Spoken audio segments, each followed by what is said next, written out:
Evil lies at the heart of Ulfenkarn. This once great city is now a charnel house. Its people are enslaved, brutalized, and harvested.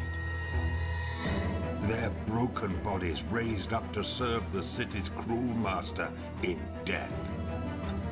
We will not allow this desecration to continue. Know this, Wolf. You are not the first monster we have hunted.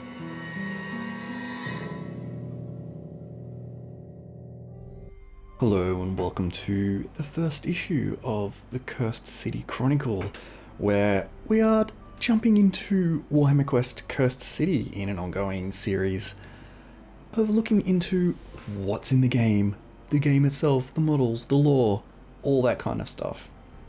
This will be coming out when new information is revealed, is released, is uncovered through rumors and leaks and all kinds of things like that. In this first video, we're going to look at the Cursed City itself. We have two new models that will be in the game itself, one of the heroes and one of the evil denizens of Ulfenkarn. And we also have a bit of a map that we're going to look at as well. But first, let's talk about Warhammer Quest.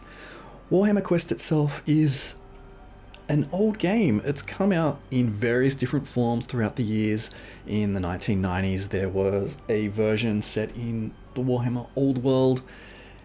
More recently, we've seen newer versions with completely new rule systems set in the Silver Tower and expansions. And then more recently, Warhammer Quest Blackstone Fortress, which is set in a Blackstone Fortress in the Warhammer 40,000 universe, which was very much a surprise. One of my all-time favorite games. I've played a lot of that game. I would play for hours and hours at a time and just had so much fun with it. The models, the story, the game system itself was just spot on.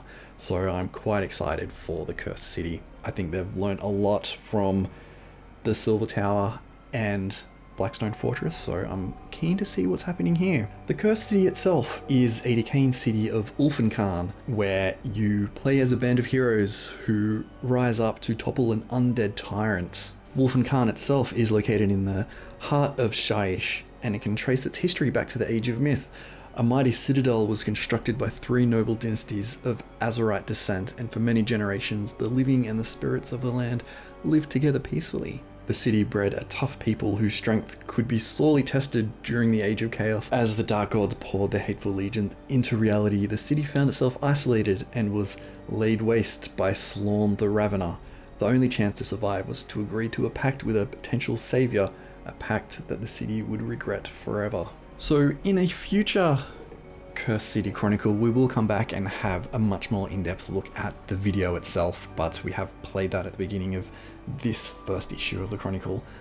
Instead, we're going to look at the two models that we've seen so far.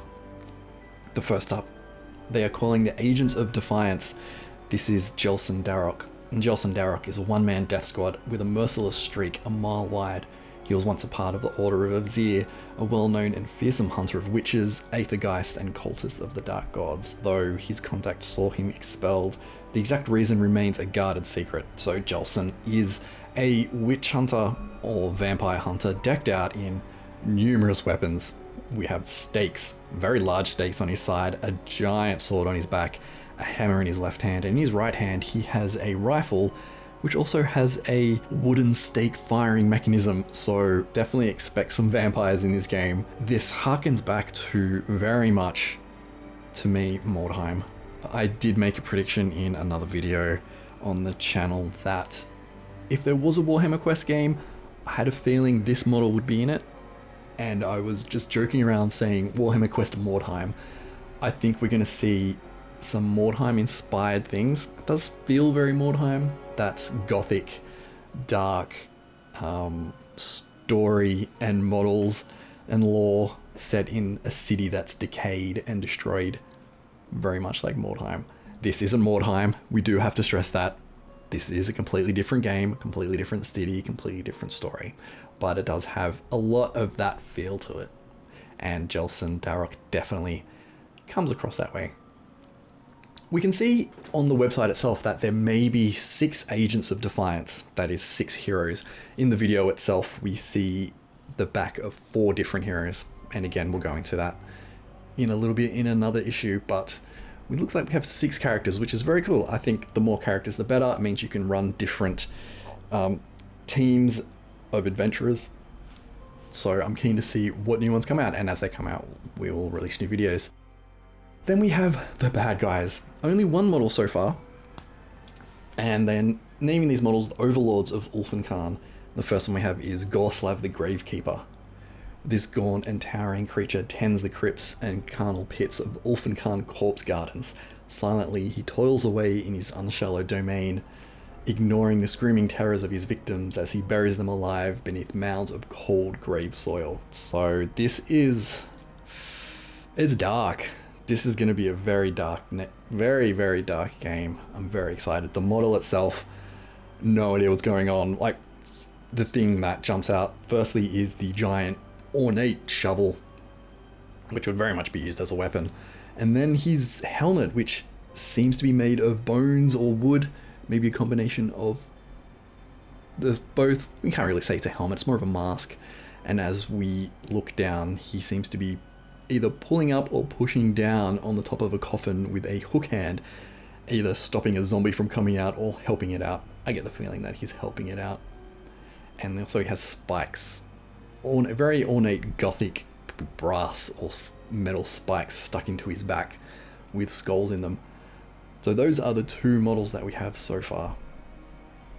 Very nice looking models, very dark, very much a callback to, well, the Vampire Hunter itself, very much a callback to early Warhammer, particularly Mordheim, that dark, grimdark fantasy type thing that particularly John Blanche has, well, still very much known for. And then Gorslav, the Gravekeeper, pretty much some nightmare material right there. So I'm excited to see what other models and other units and other characters do come up as we get more information. And if you have been on the Warhammer Quest Cursed City website, you will know there is a bit of a map there. Very nice map, very medieval gothic inspired art there. We do have the Gravekeeper on one side, and then we also have 2 other characters on the left side, possibly player characters. We don't know yet, but very interesting, like some kind of knight warrior and then a religious type person with a nice little cat there. So with the map itself, 6 different locations have already been called out, so let's have a look at those now. And we will start with the blue and yellow sigil in the top left hand corner, and this is Van Elten Skydocks. These skydocks used to be a center of imports, exports and trade relations. So I imagine within the game itself, this is a place that you would go to rest and recoup and replenish your supplies and buy new supplies and find new adventurers for you. Going further downwards, we have a white and I guess we could call that a gold sigil. This is the Hangman's Corpse. This is a bat-infested site of a former Sylvaneth embassy. Now, if you do recall back to the trailer at the end of the Heroes, there looks like there is a Sylvaneth character. I think it's the one on the right-hand side. You can only see their back, so we're just really guessing. But I imagine that this character may be seeking to reclaim the Sylvaneth embassy location there from all these creepy bats and vampires, I imagine, that are around. On the bottom of the map, we then have the Corpse Garden, and this is where Gorslav is. So Gorslav the Gravekeeper oversees these frightful carnal pits and graveyards. And on the map itself, this looks like a huge graveyard section. In fact, if you do take a good look at the map itself, looks like the city at the city walls is surrounded by a graveyard, and then right smack bang in the middle in front of the city is a graveyard, and it looks like a rather large mausoleum. So I imagine there will be various different adventures into that area. So imagine you'd be coming up against zombies and skeletons and other various different undead denizens. So as we continue up on the left hand side, we do have a triangle sigil, which is, I guess, a downward facing arrow, and this is the shadowed crypt halls. Haunting music and screams echo from within these vaults. No idea what would be in there, but it does not sound like a nice place you'd want to be. Then moving further up, we have the Clot, which is very disgusting in its name. This canal is now clogged with dried gore and is home to many carrion horrors. I get the impression that this canal is literally blocked up with a giant, rubbing, disgustingly soggy, wet clot of flesh and bone and bodies and just disgustingness. Very exciting stuff. And then finally back into the city itself, we have Geistgale. No one dares to venture near this gate except the spectral dead, so I imagine there will be some ghosts in this game, which is very exciting. I do love the ghost models that we do have for Age of Sigmar and Warhammer Underworlds. There are a lot of cool looking ones, so it's one of my favorite ranges from Age of Sigmar. And of course there's still 4 other locations that we do not have information about yet, and over time they will be released, and when they do come out we will create a new Chronicle issue and cover them. So that is Ulfenkarn itself. Looks like it's a fairly large city and not a city that you would wish to be in, but as an adventurer of light we must go in and purge the heretics and the undead and the unsavory characters that lie within. So that's where we will leave this issue of the Cursed City Chronicle. Thank you for watching, and if you are interested in seeing more of these videos, please do hit that like button and subscribe to the channel and comment below. What kind of models do you want to see? I imagine this is going to be very horrible.